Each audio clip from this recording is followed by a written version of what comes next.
my name is Bianca Rubio. I'm the Director of Communications for Planned Parenthood, and I thank you for inviting me to this today. I'm here to talk about Proposition 4, which is the parental notification initiative that's on the ballot this November in California.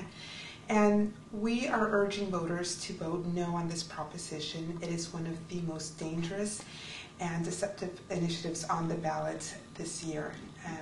It claims to be about parental notification, but it's not about parental involvement, and it puts our teens in grave danger and risk to their health and mental safety.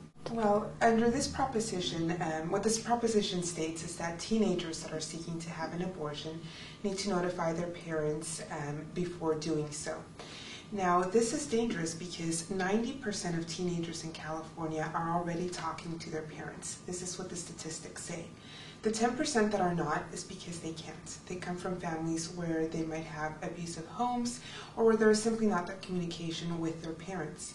Right now, these teenagers have the option to talk to another family member, maybe an aunt, a grandmother, or some other trusted adult. But if Proposition 4 passes, what would happen is these teenagers would be forced to notify their parents, and if not, then their parents would be investigated for abuse by the state. This law has already passed in other states such as Texas and Massachusetts, and what we've seen is, and actually the New England Journal of Medicine reported, they did various studies, and they reported that in these states what happens is a major increase in the number of second trimester abortions, as well as teenagers that try to seek, their own, they take matters into their own hands. So what they do is they can't talk to their parents. They don't want to go and face a judge in a courtroom. So what they do is they go across state lines. They may go into Mexico, and even worse, they seek illegal abortions, back alley abortions, and self-induced abortions, which is really dangerous. Wow. And what is this right here?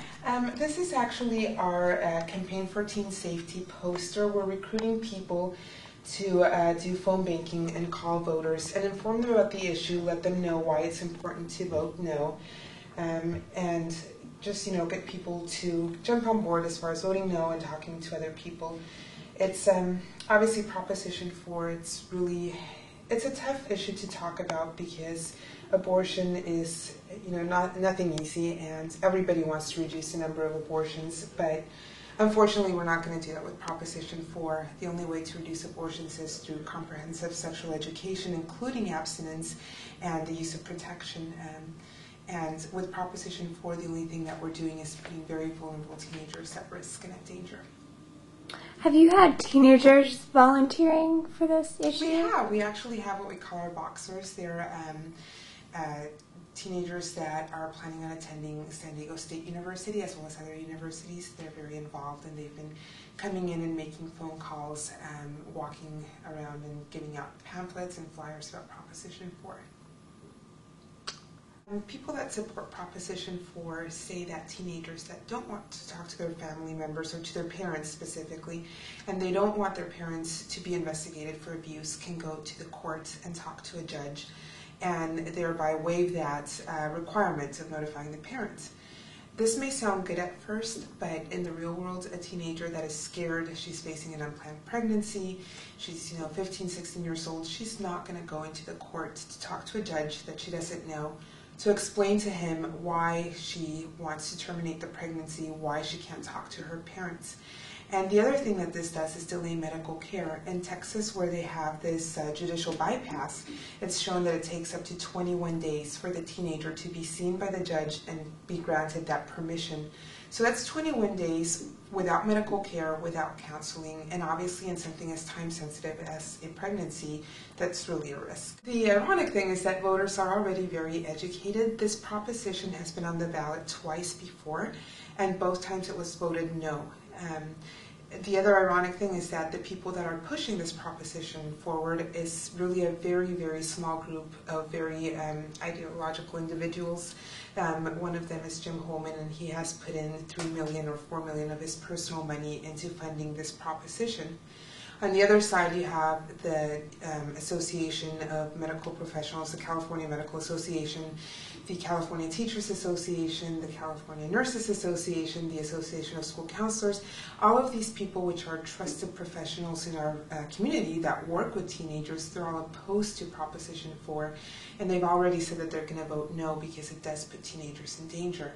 So I think the community is aware of this proposition. They are aware that it's dangerous. It's been voted on before, no. But we really need to get that word out there. There's a lot more voters this year because it is a presidential election, so we really need to inform them. And what would you say is your single most important message to voters about this proposition? I would just say that it really endangers the safety and health of teenagers. It delays medical care, it delays counseling, and those are the two most important things that teenagers need when they're facing an unplanned pregnancy. And is the governor endorsing this proposition? Or the governor is for Proposition 4, right? I believe he's voting yes. Mm-hmm. Do you know how Barack or McCain feel about the Well, we know that Barack Obama is 100% pro-choice, whereas McCain is anti-choice and is actually not very aware about issues surrounding birth control, sexual education, and women's rights. Obama has already promised that he will vote for any issue that promotes choice and that promotes a healthy and safe sexual education. And do you feel that this proposition, if it did pass, is kind of like chipping away at women's reproductive rights? It definitely is. I think that the supporters of Proposition 4 think that this is going to reduce abortions. It obviously won't. The only thing that will do that is sexual education. This is just, I think, a tactic to try to chip away at Roe versus Wade and try to do away with abortions. Well, I do know that California has been reducing their number of unplanned pregnancies in the teenage population, and that's because of comprehensive sexual education. As far as the actual numbers go, I don't have them off the top of my head. We really urge voters to vote no on this proposition. It sounds good at first because obviously all parents want to be notified when their teenager is in trouble or facing such a big choice. We all want to communicate with our family, with our teenagers, with the young people, but you can't mandate family communication. That has to start at home through education and counseling.